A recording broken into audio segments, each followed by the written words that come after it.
This episode is brought to you by Progressive Insurance. Do you ever think about switching insurance companies to see if you could save some cash? Progressive makes it easy to see if you could save when you bundle your home and auto policies. Try it at progressive.com. Progressive Casualty Insurance Company and Affiliates. Potential savings will vary. Not available in all states. Welcome to the No Guilt Mom podcast. I'm your host, JoAnn Crone, joined here with the lovely Brie Tucker. Why, hello, Betty. How are you? Today, we're talking about something that actually spawned from our Balance members, and it's about holding boundaries, because boundaries are one of the hardest things to do when you are a people pleaser, when it is like such your goal to have other people like you, and you feel like your heart is bursting in a bad way if someone's mad at you. Right? Boundaries are hard. Yeah, I feel like a big thing with it too is that when you are a people pleaser, or you're maybe not even a people pleaser, you're the peacekeeper. Mhm. Setting boundaries can feel like you're causing unnecessary drama sometimes. That's a script to rewrite. Yes. Right? I'm not saying it's the right feeling, but I'm just Yeah. saying that we can feel like we're causing unnecessary drama or pain to somebody else. Or being difficult. That was Yes. something that's thrown to women a lot. Yes. It is. So like, that's why this episode, when we were talking about it, it was like, it makes so much sense. And it's something that we really need to share because there's a serious mind shift that a lot of us need to really, really ease into. We're going to teach you how to set boundaries without over explaining. So if you are a mom right now who says yes when they really want to say no, or you feel guilty about setting limits with kids or in-laws or friends or even volunteer groups, I laugh with the volunteer group after my silent quitting of one, or you constantly explain or justify or defend your decisions or feel like you even need to. Yes, Brie. Yes. Yes, Brie. Yeah. This is for you. And you know what? To make it really easy for you, we've also made a list of 15 phrases that you can use when you're setting your boundary. If you want that list, head on over to No Guilt Mom on Instagram and direct message us the numbers 411. If you're a millennial, you know what that means. 411, and we will send you over that list. So without further ado, at the end of the episode, you're going to have 3 practical tools to protect your peace, to protect your sanity without having to over explain. Sounds good, Brie? Sounds good. Let's do it. Let's get on with the show. So we're going to talk about why we have to over explain. And Brie, I want to toss it to you because you identify as an over explainer. I do identify as an over-explainer. Thank you for noticing. It means so much to me. It makes me feel really good because like sometimes I feel like I just keep going on and on about things, and I'm waiting for somebody to tell me that I either need to stop or they need to give me like a face and a smile. And yeah. Sometimes I let you go on with it just to see where this train is going. I'm like, and where is this going to end? What's the caboose? Sometimes the train doesn't even know which track it's on, girl. It's just going. It's just going. But no, really, I do that. And I know I do it because, first of all, I'm really big on reading body language from other people. So if I'm talking to somebody and I'm not getting that feedback from their face or their body language that they understand what I'm saying, I'm telling myself, Bob in my head is going, you're not explaining this well enough. They don't believe you. I think that's the big one. They don't believe you that you really can't make this happen. And so you need to keep pushing. That's interesting. Being on the other side of it, usually I'm just waiting for everybody to stop talking. And I'm like, I already agree with you. I don't know why you're continuing talking or why you haven't given me a chance to check in and see if I agree with you or not. And I can't even tell you where it came from, but I definitely know it's a problem of mine that I work on consistently. Some people more than others, I have a tendency to do that with. And I think it's probably my loved ones. I definitely over explain with my loved ones because I'm afraid, like you said, of like I don't want them to think that I don't love them, I don't value them, I don't respect them. And so I feel like I have to explain why there's a no so often. And, you know, the truth is, I know it irritates some people. You don't need it that much. Yeah, you don't need that much. I don't know. Let me tell you right now, I don't need that much. Usually I'm agreeing with you in like the first sentence or I'm disagreeing and like it'll be Yeah. Be easier to contribute to the pool of knowledge to get all of that information and that. But yeah, I mean, I'm an over-explainer at times too. I'm usually an over-explainer with people that I want to like me. So like Mm. my loved ones, I am totally okay with being, no, we're not going to do that. Or I'm not down with that. But with people who I feel I want them to like me, like I've done this with friends of my kids' parents. I want to be seen as a good parent. So I hesitate saying no to things when I'm invited places, even if I don't want to go, because I feel like I need to go to please them. Or there was an incident that happened where my son did not do a good thing. Like he did not do a good thing. And the parents of the person that he did not do this good thing against contacted me. And I talked with my son about it. I got his rationalization. He admits he acted hastily and he is course correcting his behavior. I wanted to tell the entire parent this. And get this, I also wanted to tell the parent what had happened from my son's point of view as well and over explain the whole thing. Yeah. And I gave my husband this text I was going to send. And he's the one who's like, why do they need to know all of this information? And you're like, because they need to know that our son is Good and like right. I'm a good person and I'm raising him well and Yeah. everything. And he's like, no, you could just say like, thanks for letting me know. It's handled. And I'm like, okay, I'll try this. The other parent was like, okay, thank you. And it Yeah. was the end. Because I bet they were also feeling uncomfortable with it too. So diving into this some more, like feel like a big reason we say no, and you and I resonated a lot of this. It's we don't want to be seen as being rude or too much or unaware, or selfish. We also don't want to like start fights. That's another reason why I might like again that unnecessary drama that goes through my head. If I say no, if I hold this boundary and I say no, I'm going to piss off my kid, I'm going to piss off my mom, I'm going to piss off my sister, and then we're going to have a conflict and I'm going to feel uncomfortable. They're going to be fine, but I'm going to feel uncomfortable, right? Even beyond that, too, sometimes we need and rely on the other person for something else. Yeah. And we feel that if we say no and cause the conflict, then that will disappear. True. One of our balance members, Amanda, had that with her in laws that she talked about on one of our balance stories that we'll link to at the end of this episode. But her in laws were telling the kids that it was mom's job to pick up after them and the kids should work on having fun. Wah, wah. And of course, like Amanda was like, no. But they also relied on the in-laws for childcare and everything like that. And it was also a cultural dynamic where in their family and in their culture, this is how it works, but that's not how Amanda wanted it to work. So that's another reason that boundaries are really, really hard to set. You're afraid of disrupting a relationship. Yeah.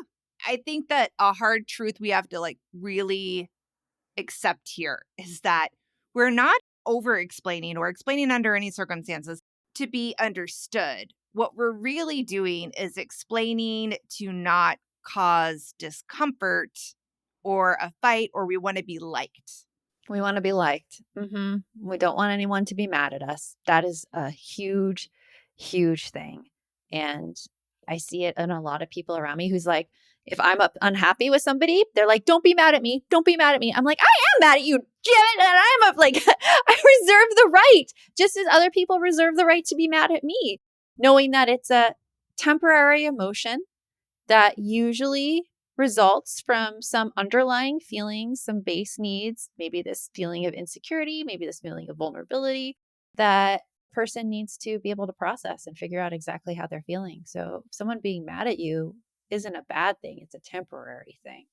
Right. But it's so hard to look past that. And especially if you're dealing with someone who doesn't respect boundaries, because they can throw out all of those worst fears you have right back at you. Well, you're being mean. You don't love me. If you cared about me, you would do X, Y, Z. And That sounds like a teenage daughter. Is that? so, like, I would even say, like, it's not even an imagine. We have all been there where we tried to hold a boundary with somebody and they threw back all of our worst fears in our face. And the truth of the matter is, it's temporary. It doesn't feel temporary at the moment, but it's temporary. and we're going to help you get through that. Yeah, so if your no comes with a 3-minute monologue and emotional backstory, we're going to fix that right after this. Nowadays, we're all juggling work, school drop offs, events, appointments, and everything else. So, flexibility in education isn't just nice to have, it is essential. And that's what makes K-12 powered schools such a fantastic and valuable option. It's tuition free. You heard that, free. Accredited online public school for kindergarten through 12th grade, and it's designed to fit your real family life. With K-12, school happens wherever there's internet, whether that's from the comfort of home, a grandparent's house, or on the go between activities. It moves with you. Students can follow a daily schedule that fits their learning style and your family's rhythm, all with the support of certified teachers who are trained specifically for online education. Plus, there are online clubs and social events so kids can still connect and build confidence no matter where they're logging in from. See why more than 3 million families have chosen K-12 to empower their students. Go to k12.com/ngm today to learn more. That's the letter K, the number 12.com/ngm. k12.com/ngm. How do you top your love for your cat? With a cascade of decadent savory gravy over a mouth-watering mousse pâté.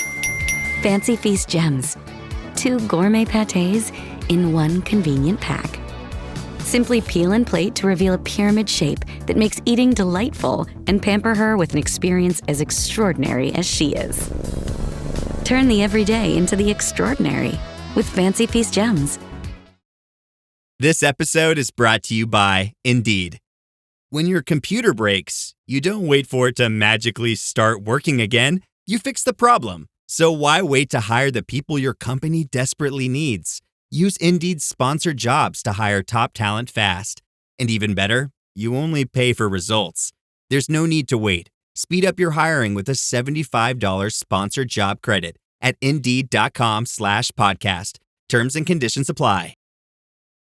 Let's take a minute to break down what a boundary really is, because I did not grow up in a household that set boundaries. And it took me until my adult life to actually learn how to set a boundary and learn how to protect my peace and my time with them. Because a boundary isn't something that the other person does, it's something that you will do. So the other person does not need to agree with you. It is just you saying, hey, this is how it is. And if you don't want to respect and follow that, this is what I'm going to do instead. There was something that happened last night. I use this with chores all the time and boundaries. My son has lately been lagging on dishwasher duty. And he had tried the whole thing about when I asked him what time he's going to do it. He's like, I don't know. And I'm like, oh, well, I need a time and I could set your time for you if you don't know. And I have to say, like, it has to be done by this time, else we're not going to, like, for instance, mountain biking is always, we have to leave the house at 5. The dishwasher needs to be unloaded, else we can't go to mountain biking at 5. When the dishwasher's unloaded, then we'll go to mountain biking. Kind of hard to eat dinner when you get back if you don't have clean dishes. Just saying. Yeah. Yes. And so that's a boundary that he was mad at me for. Mm-hmm. He was stomping around. He refused to look me in the eye. It hurt as a parent because I like to be connected with my kids. I like my kids happy with me. I don't like them mad at me at all. Especially for something that wasn't new. Like, this has been his chore for a while, but I digress. Yeah. Keep going. But it happens. It happens. Yeah. So he got unloaded. Everything's fine. Yeah. I think that's the big thing about it, right? Is that in order to really understand boundaries and to see how they can help make a relationship healthier, you have to really come to terms with you can't control what others do. And I'm just going to say that I do that a lot. And you know that about me. Like, I am constantly worried about step 20, all the possible scenarios that could happen, and me trying to figure out how to keep the ones that I don't want to have happen. Mm-hmm.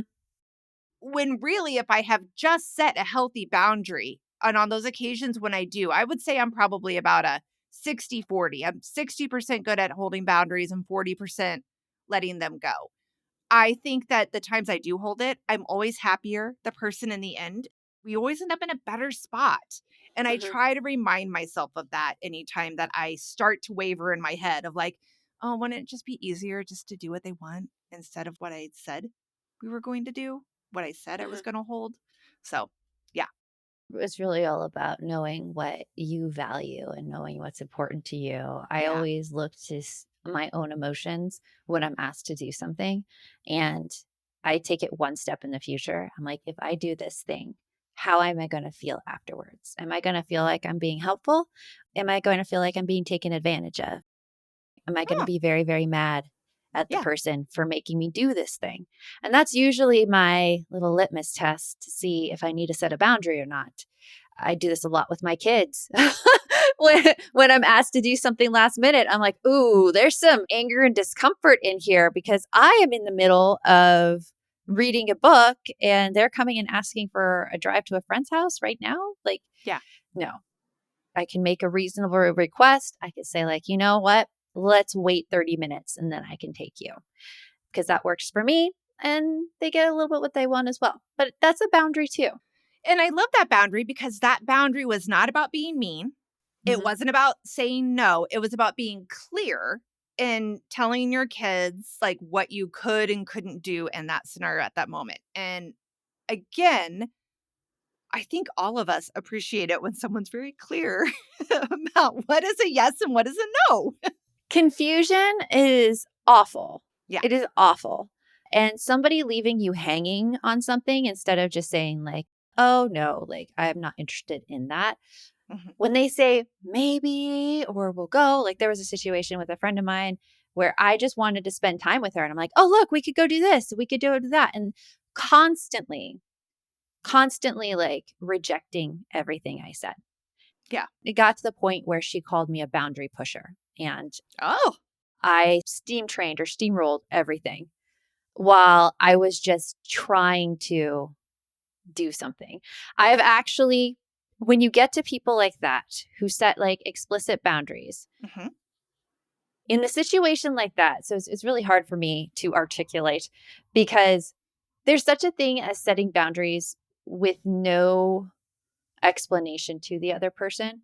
So, like, if saying, like, no, I'm not going to do that, and not having follow up being like, hey, like, why do you want to do that? Or why is that important to you? That also shows a lack of interest in the relationship to begin with. Do you know what I'm saying here? Like just saying no, no, no, no, no to someone, that someone's going to be like, oh, they really don't care. It's not an over explanation, but yeah, it's definitely something to look at. It's a different way of setting boundaries than usual. It is. And I think that what we also, though, like, so, like, if you set a boundary, you tell somebody, I'm not going to do this, or I will do this if you do this, or whatever that boundary is, right? Like, or when you do this, I will do this. And somebody asks for more information about it. I think that depending upon your past experiences, you might be like Brie and you might immediately run to, they don't trust me. They don't believe me. Mhm. They want to fight me. They don't respect me. Those are the things that run through my head when sometimes somebody starts asking questions about the boundary. Mhm. And I'm going to say that in the cases where I've stopped myself from that thinking and I've told myself, the person isn't trying to attack me, they are just curious. It does help me better explain why I'm holding that boundary. And I can't think of a single time where I came out feeling worse from that conversation.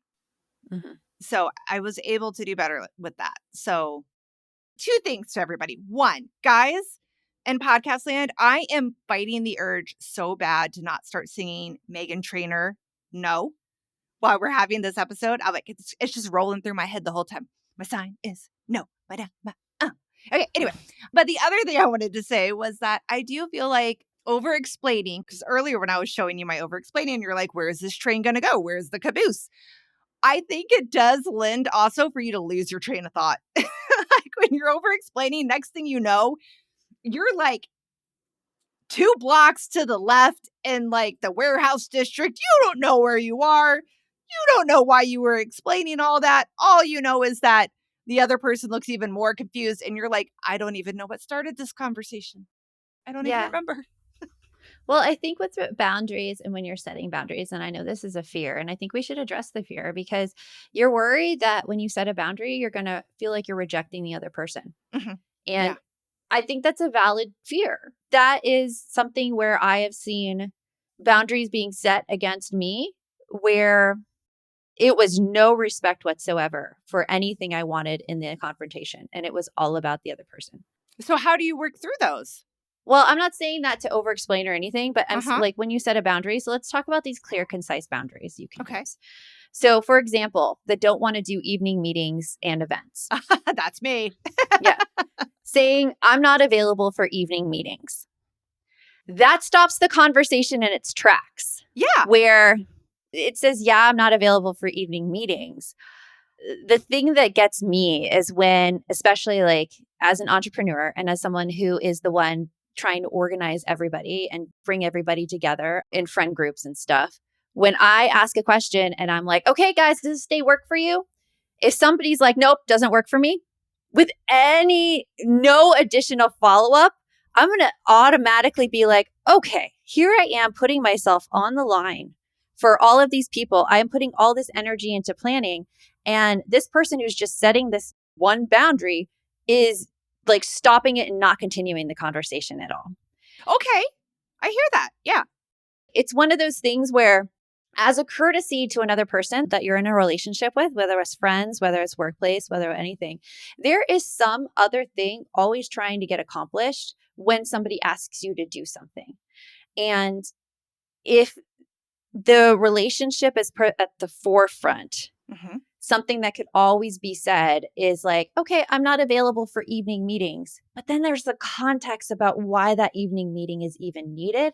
And hey, can we plan it in the morning? Or can we do it right here instead? Yeah, because like I hear you and I agree with you that while short and clear is good in some situations, it certainly is not applicable in all. Yeah. And if you really want to get your point across, so like going in that example right there of like, I don't do evenings, I don't do weekends, I don't do extra stuff. Hey, I really appreciate that. I'm not available for the evenings or the weekends because that's really our hard family time. But I'm happy to do XYZ. Or while I can't be at the meeting, I'm happy to help be in charge of notifying everybody and to make copies or whatever so like just sharing what you are willing to do because yeah. So skipping on to another example, here's one that I get all the time. So school has started again and you are being asked constantly from your kids, there's 6 birthday parties in my class. I got invited to all of them. Can we make it this weekend? Because they're all at different times. And I think we could do it if we do 2 on Saturday and 2 on Sunday. And then there's the PTA meetings and all the things. I have loved it when I've heard people be like, oh, thank you so much for the invite. Where I'm not sure if we're free that weekend, but I promise I will get back to you as soon as I can. And then have the time to actually look at your calendar and talk to your kid and be like, dude, you're not going to all 6 parties. 1, not enough time in the day. 2, I can't afford it. Yeah. Yeah. There's not enough time in the day. I would say like one at the max, but that is all due to your own personal standards about it. Right. And I think the only time that you really need to have that clear and concise boundary is when you've said no multiple times. Say it's for an event that you just don't want to go to and you've been clear. You're like, I just don't want to go. And they're like, what if we make it at this time? No, I just don't want to go. What if you make it over here? What if we make it closer to you? No, I won't discuss this topic anymore. Sometimes it does require that. Yeah. Yeah. Because apparently my no isn't working. So again, cue Megan Trainor, have the song on cue on your phone. Okay, I'm just going to hit this for you. My sign is no. And that's what other people sometimes need. If you're Yeah. very, very strong in your boundary, totally say no against it. But in most situations, there's so much nuance involved in every situation that there may be variations of what is suggested that you may be okay with. Yeah. Like maybe the only reason you don't want to do something is because, like, say we're talking about the holidays and the holiday dinner's always been at your house and you don't want to have a holiday dinner at your house this year. Well, if it was at someone else's house, you'd be down for it, but just not at your house. Yeah. And you're pretty strong in that. Yeah. So that would be a no. It would be a no, not at my house. Yeah. But the situation that would work for you is, yeah, I totally want to have holiday dinner if you host or whatever. Exactly. Exactly. Yes. So coming up after this break, we're going to give you 3 easy tools you can keep in your back pocket to set and keep your boundaries right after this. Dripping in gold? That's cool. Dripping in Velveeta's supremely creamy golden cheesiness? That's respect. Elevate your drip with Velveeta's range of outrageously delicious dips and dishes. Shells, cheese, melty blocks, and heat and eat queso that go all in on indulgence. Flex on your fam with a creamy, cheesy masterpiece and go all in on what you love with Velveeta. Respect the drip and satisfy your cravings. Bring home the drip with Velveeta. Experience a membership that backs your business journey with American Express Business Platinum. When you pay with membership rewards points for all or part of an eligible flight booked with a qualifying airline through Amex Travel, you can get 35% of those points back, up to 1 million points back per calendar year. American Express Business Platinum. There's nothing like it. Terms apply. Learn more at americanexpress.com/business-platinum. Learning through play starts with Lego Duplo. With Lego Duplo, toddlers can develop real-life skills while having fun with colorful bricks made just for them. Large, easy to grip, and safe to explore. When children express themselves with Lego Duplo, they build patience, problem-solving, and empathy. See your child learn perseverance and self-expression with everything they imagine and create. Visit lego.com/preschool to learn more. Okay, so here we go, people. This is the part that you guys were dying to hear, I'm so sure. These are 3 tools that we're going to share with you to help you set your boundaries and hopefully kick that guilt to the curb and be like, listen, this is a healthy boundary I'm setting and things are going to be good.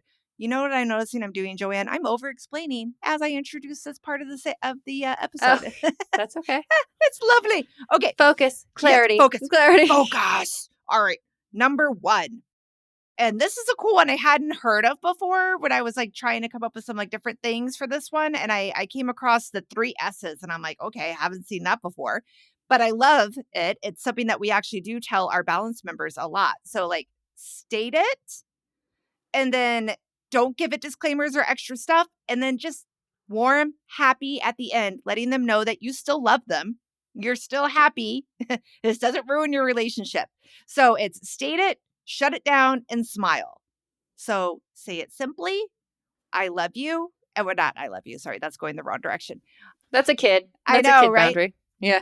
That's who we set the most boundaries against as parents. I know. I'm trying to think of a recent boundary. Oh, I know. I had a boundary where I was at a party recently and I was very tired. And before we went to the party, I had spoken to my husband about it and was like, hey, I don't think I'm going to make it much later than 9 o'clock. And he's like, yeah, no, that'll be fine. No problem.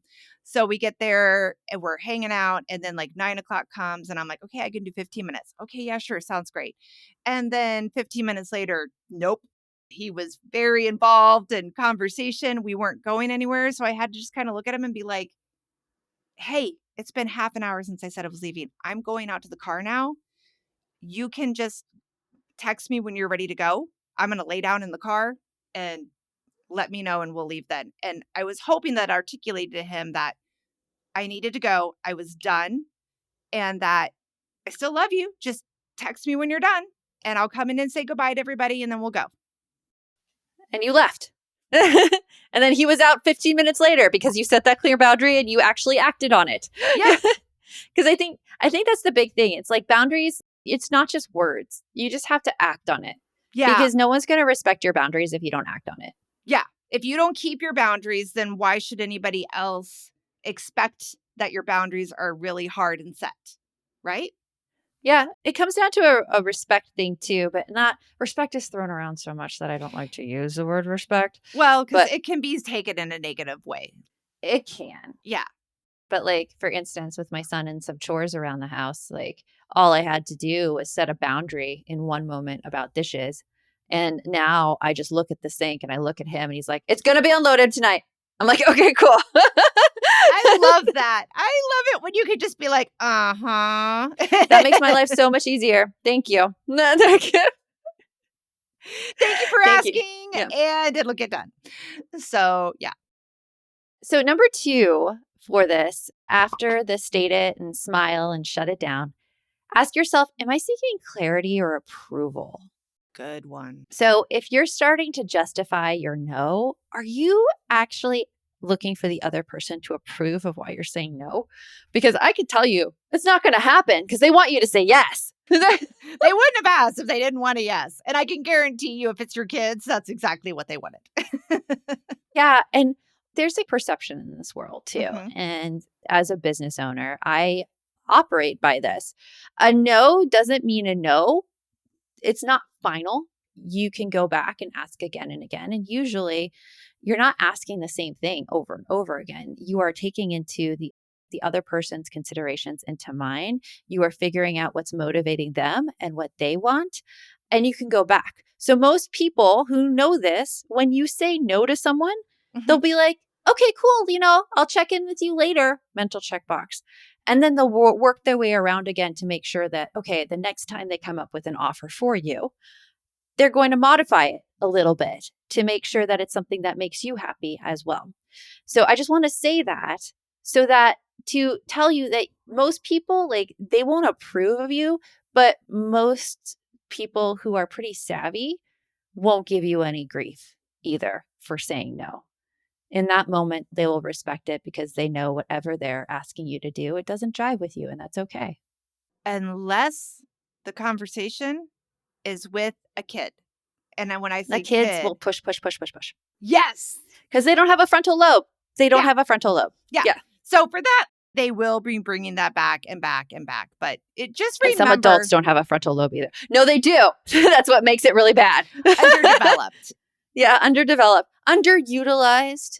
Oh, there you go. Yeah. But okay. All right. So like if you find yourself like Brie does sometimes spiraling into the justification because you feel like they don't believe that it's really a no and that they think that really you're just being lazy and you don't want to do whatever it is they're asking, take a moment, stop, ground yourself.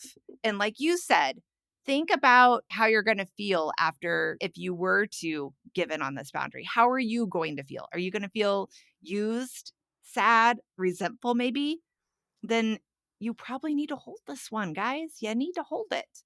So I like that. Am I seeking clarity or approval? Yeah. Acting on a boundary is the hardest part. Like, we can tell you all the things to say, and it only makes like 10% of the difference. 90% of your boundaries being effective is acting on them. 100%. So That makes 100% altogether. yes, it does. 100%. Yes, it does. Yes. Okay. So number 3 is building yourself a little sidekick of things that you could say when you're put in that position, which we kind of talked about at the beginning of the episode. We actually created something like that for you. We have a freebie for you. We have all of these phrases written down for you that you can look at whenever you need that little boundary push. Whenever you're like, I don't know what to say in this situation, look it up there. All you have to do is go to No Guilt Mom on Instagram and message us 411. That's the digits 411. And you will get this entire list of boundaries you can set. Things like, this doesn't work for me. Yep. How about, I appreciate the invite, but I'm going to need to say no this time. Yes. Yeah. Or my favorite, I'm not going to do that. It's very clear. This one's a great one for your kids. I love you, but that's not an option today. Or just, you don't even need to throw on the I love you. That's not an option today. Or here's my favorite. You guys have heard me say it before on the podcast. JoAnn knows it's the only thing that works with my daughter is the I love you and no. Not I love you, but no. I love you and no. Whenever I get stuck in a loop with that girl, and trust me, I have told her before that she needs to look into a career as a mediator or a lawyer because she can fight like there is no tomorrow. Just keep pushing and pushing and pushing. and I just have to keep saying that over and over again. I think my record has been 10, but on average, she gets it by 4. Yeah. I hear you. I love We you get and the no. children that challenge us in the ways that we need to be challenged. Yes.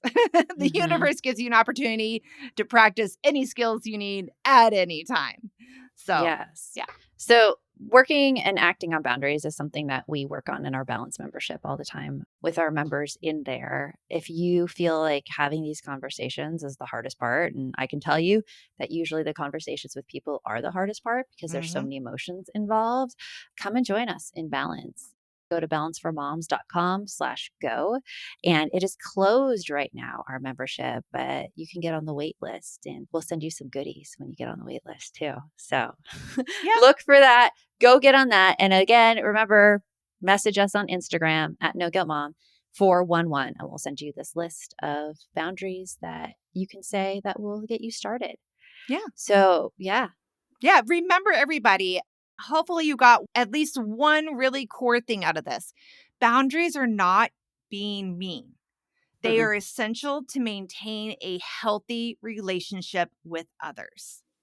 Yes. That is the purpose of boundaries. And also, your energy, your cup is precious, man. Like, you can't empty your cup and then still be able to deal with things. So don't burn good energy, good mood that you have trying to please or convince other people that your boundary is valid. Yep. You don't need to convince other people. You don't need to be defensive. Yep. You just need to know what you want, which is sometimes hard. Yeah. And then act on it. Yep. And we are here for you. And you can do this. You are strong. You are brave. You've got this. Remember, the best mom is a happy mom. Take care of you. We'll talk with you later. Thanks for stopping by. If you'd like to support the show further, you can share episodes with your loved ones, leave a positive review, or follow us on social media at No Guilt Mom. You could also show your love by visiting our amazing podcast sponsors. We have a link in the show notes.